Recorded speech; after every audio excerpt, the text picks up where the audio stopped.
संगम नगरी प्रयागराज में महाकुंभ आकार लेने लगा है। जी हाँ, जैसे जैसे भीड़ आनी शुरू हो रही है वैसे वैसे नई नई चीजें देखने को मिल रही हैं।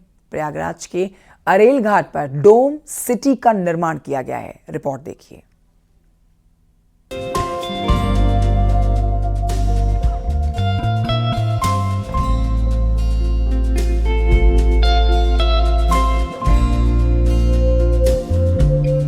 धर्म नगरी प्रयागराज में महाकुंभ को लेकर तैयारी जोर शोर से की जा रही है। एक तरफ साधु संतों का डेरा तैयार हो चुका है तो कल्पवासियों के लिए तंबुओं का शहर भी बसने लगा है। इस बार महाकुंभ कई रिकॉर्ड अपने नाम करेगा जो इतिहास बनेगा। महाकुंभ में पर्यटकों के लिए भी सुविधाएं बेहतर होंगी। पर्यटकों के लिए किसी प्रकार की समस्या न हो, इसे ध्यान में रखकर कई नई चीजें भी तैयार हो रही हैं। इस बीच आस्था के सबसे बड़े समागम महाकुंभ में पहली बार पर्यटकों को डोम सिटी में रहने का आनंद मिलेगा। महाकुंभ नगर के अरेल क्षेत्र में तैयार हो रही डोम सिटी में ठहरकर लोग हिल स्टेशन को महसूस करेंगे। ये एक्चुअली जो आप देख रहे हैं इसमें बहुत ज्यादा थॉट प्रोसेस गया है कि हमारी कोशिश बस यही रही है कि महाकुंभ में जो भी हमारे पास गेस्ट आएंगे उनको हम कितना बेस्ट एक्सपीरियंस दे सकते हैं, तो वही कोशिश थी। गंगा नदी के किनारे बनाए जा रहे डोम सिटी तक न्यूज़ 18 भी पहुंचा और डोम सिटी के भीतर की सुविधाओं को देखा कि पर्यटकों के लिए क्या सुविधाएं मिलने वाली हैं।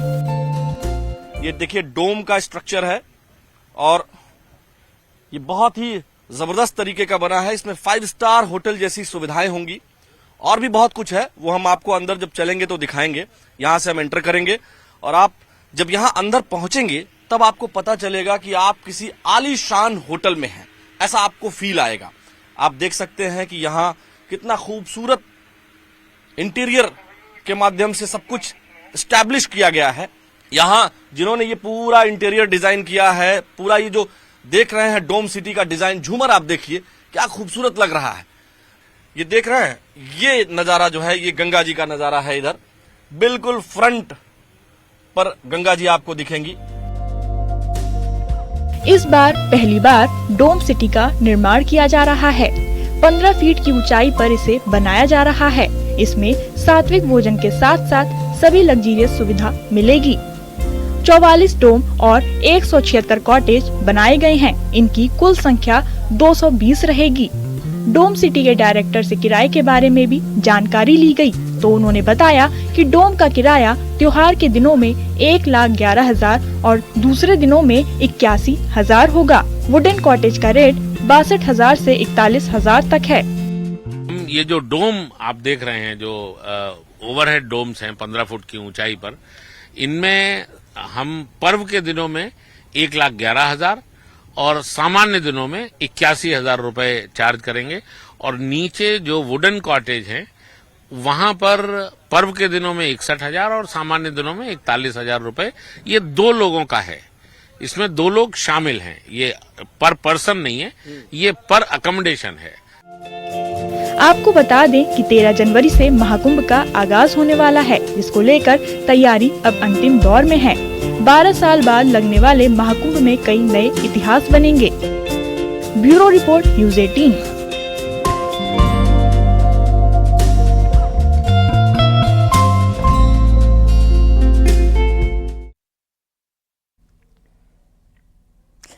आरएसएस प्रमुख मोहन भागवत के बयान पर साधु संतों की तरफ से बयानबाजी जारी है। देखिए, अब स्वामी रामभद्राचार्य ने एक बड़ा हमला बोला है। उनका कहना है कि मंदिर मस्जिद को लेकर दिया उनका बयान व्यक्तिगत हो सकता है, इससे हमारा कोई लेना देना नहीं है। रामभद्राचार्य ने मोहन भागवत को लेकर कहा है कि वो संघ प्रमुख हैं, हिंदुओं के प्रमुख नहीं हैं। स्वामी रामदेव ने भी कहा है कि जहां पर विदेशी आक्रांताओं के सबूत मिल रहे हैं उन पर कानून के हिसाब से एक्शन होना जरूरी है। बाकी देश में भाईचारा भी बना रहना चाहिए। देखिए रिपोर्ट।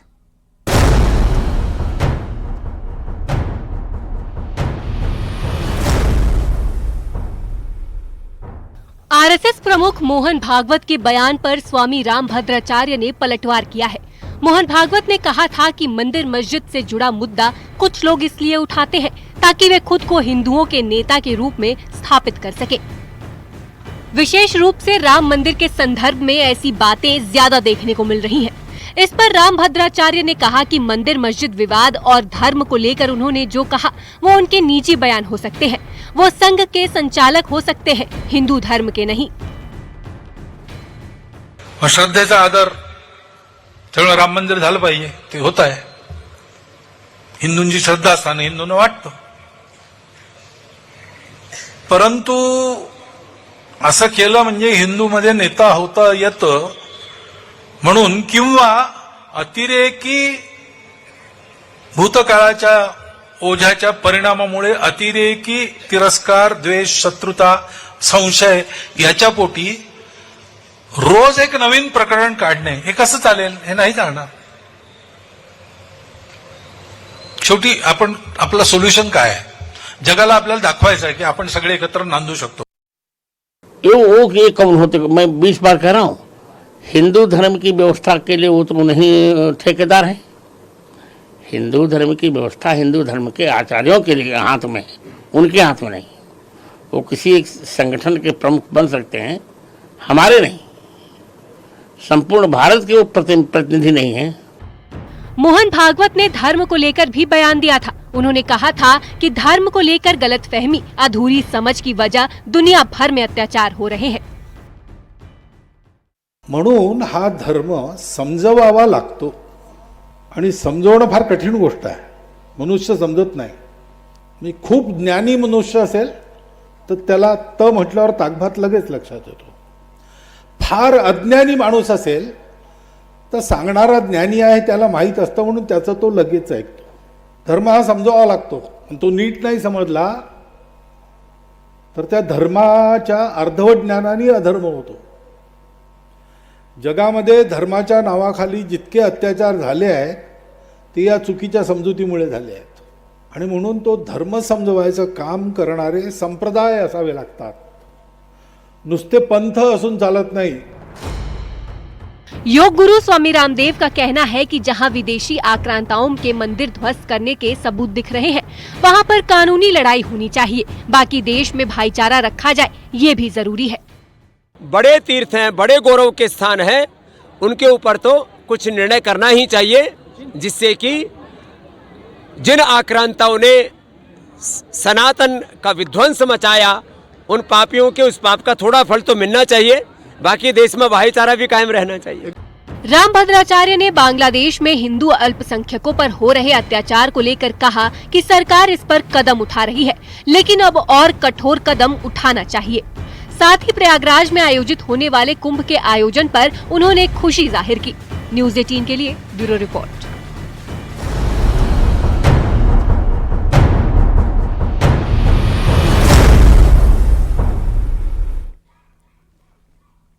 अंबेडकर को लेकर राज्यसभा में दिए अमित शाह के बयान के बाद से सियासत थमने का नाम नहीं ले रही है. कांग्रेस के बाद अब समाजवादी पार्टी और बहुजन समाज पार्टी भी इस मुद्दे पर मुखर हो गई है. अंबेडकर के अपमान को लेकर सड़कों पर प्रदर्शन हो रहा है. यूपी के हर जिले में बीएसपी के कार्यकर्ताओं ने सड़कों पर उतरकर कल प्रदर्शन किया. बीजेपी पर विपक्ष ने अंबेडकर का अपमान करने का आरोप लगाया, जिसके बाद से समाजवादी पार्टी और कांग्रेस के नेताओं की बयानबाजी जारी है. सीएम योगी ने कांग्रेस पर पलटवार किया और करारा जवाब देते हुए उन्होंने कहा कि कांग्रेस का अंबेडकर के अपमान का इतिहास बहुत पुराना है. रिपोर्ट देखिए.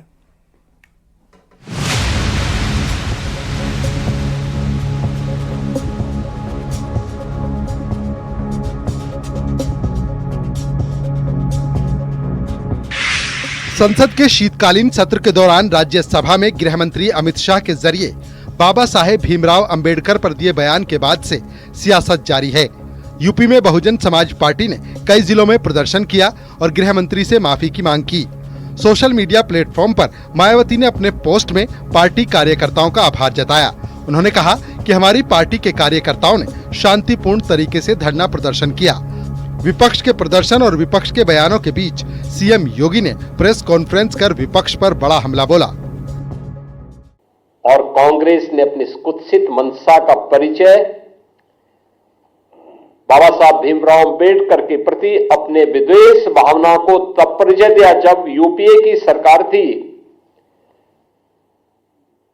और उस समय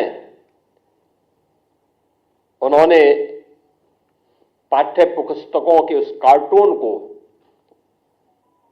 जिसमें बाबा साहब भीमराव अंबेडकर के चित्र को पंडित नेहरू के द्वारा कोड़े मारने के एक कार्टून के माध्यम से दिखाया था, एक कांग्रेस की कुत्सित मानसिकता को दिखाता है।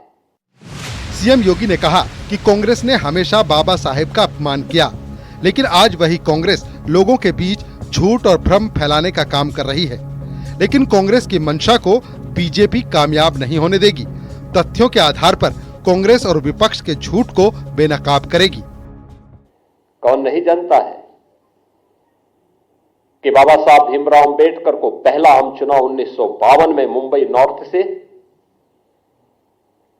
फिर 1954 में उपचुनाव हराने का कार्य भी तो कांग्रेस ने ही किया था। यहां तक कि पंडित नेहरू बाबा साहब भीमराव अंबेडकर के विरोध में प्रचार करने के लिए गए। जब वे बाबा साहब भीमराव अंबेडकर भंडारा से चुनाव लड़ने के लिए गए महाराष्ट्र में, वहां पर भी उन्हें पराजित करवाया कांग्रेस ने। कांग्रेस कभी नहीं चाहती थी कि बाबा साहब भीमराव अंबेडकर संसद में जाएं। वहीं डिप्टी सीएम केशव प्रसाद मौर्य ने भी विपक्ष पर बड़ा हमला बोला। उन्होंने कहा कि कांग्रेस और एसपी हताशा और निराशा की गर्त में डूबी हुई है और दुष्प्रचार कर जनता को गुमराह करना चाहते हैं। तो चुनाव क्यों हरवाया? कांग्रेस बाबा साहब की दुश्मन पार्टी है और समाजवादी पार्टी।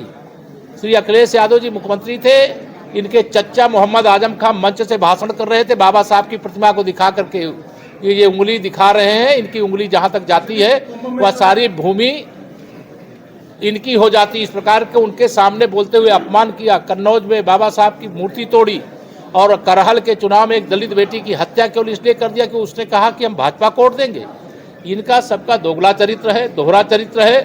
ये सत्ता प्राप्ति के लिए बेचैन है, लेकिन 47 तक सत्ता इन दोनों से, राहुल गांधी जी एंड कंपनी से भी, अखिलेश यादव जी एंड कंपनी से भी सत्ता बहुत दूर है। अमेठी में कांग्रेस सांसद किशोरीलाल शर्मा का कहना है कि बीजेपी ने साफ कर दिया है कि अगर इनकी 400 पार सीट आती है तो ये संविधान बदल देते।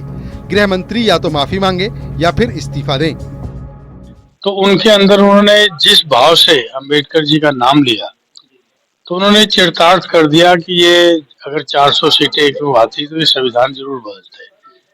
तो क्योंकि जनता ने इनको 240 पे लाके पटक दिया, इनको सिंपल मेजॉरिटी भी नहीं आई, तो ये उनके दिलों के अंदर में ये एक टीस है कि अगर संविधान की रक्षा करने वाला ना होता तो शायद हम लोग 300-400 पार होते।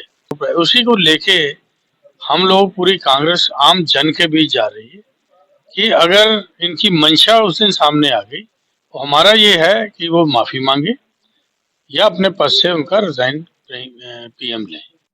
बाबा साहेब अंबेडकर को लेकर बीएसपी के प्रदर्शन पर यूपी सरकार के मंत्री संजय निषाद का कहना है कि बीएसपी डूबता हुआ जहाज है। अब अंबेडकर के नाम पर फिर से जनता के साथ जुड़ना चाहते हैं, लेकिन जनता अब समझदार है। ये अंबेडकर को तो इन लोगों ने अपमानित किया है, इनको तो नाम ही लेने का हक नहीं है। जब ये सत्ता में थे तो अंबेडकर नहीं याद आते हैं, सत्ता से बाहर हो गए तो अंबेडकर याद आते हैं। भाई दलित तो पहले कांग्रेस का वोटर था, निषाद उनका वोटर था, सब वोटर तो कांग्रेस के थे, बसपा के थे। क्यों टूट गए? इसीलिए टूट गए कि लोगों ने अंबेडकर को का नाम तो लिया लेकिन काम नहीं किया। वही विपक्ष का कहना है कि बीजेपी की पोल खुल चुकी है। बाबा साहेब अंबेडकर के अपमान पर जनता को जवाब देना होगा।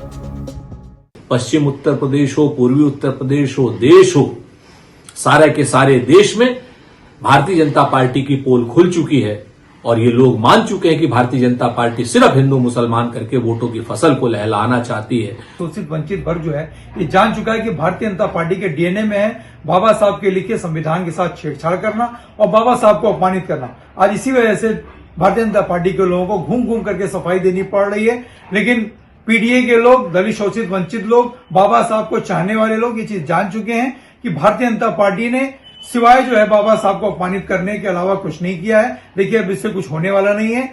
संविधान पर चर्चा के दौरान राज्यसभा में गृह मंत्री अमित शाह के बयान पर विपक्ष मुखर है। कांग्रेस ने 12 सेकंड की एक क्लिप दिखाकर माहौल बनाने की कोशिश भी की थी, लेकिन खुद अमित शाह ने इस पर करारा जवाब दिया था।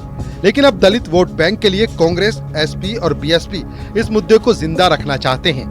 वहीं बीजेपी का भी पलटवार जारी है। न्यूज़ 18 के लिए ब्यूरो रिपोर्ट।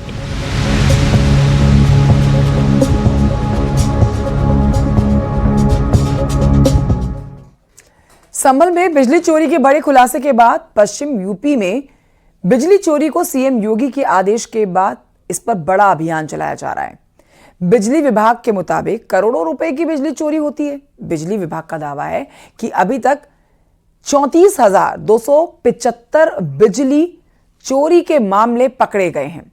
सरकार के जरिए करीब 8 करोड़ 32 लाख रुपए की वसूली की गई है। सीएम योगी ने भी विधानसभा में बिजली चोरी का मुद्दा उठाया था।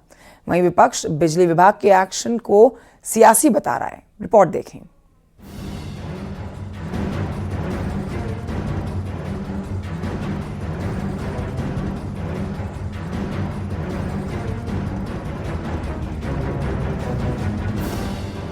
संभल में बिजली चोरी मामले के बाद अब योगी सरकार फुल एक्शन में है। पश्चिमांचल विद्युत वितरण निगम लिमिटेड ने कमर कसी हुई है। निगम की ओर से बिजली चोरी को लेकर बड़ा अभियान चलाया जा रहा है। अलग अलग जिलों में बिजली चोरी को लेकर अभियान है। मेरठ नगर में बिजली चोरी रोकने के लिए अभियान, लिसाड़ी गेट, तारापुरी, इस्लामाबाद, अहमदनगर और श्याम नगर में चल रहा है अभियान। बिजली विभाग का सुबह 4 बजे से ही अभियान शुरू हो गया। मेरठ, नोएडा, बुलंदशहर, हापुड़ और गाजियाबाद की टीमें इस अभियान में शामिल रहीं।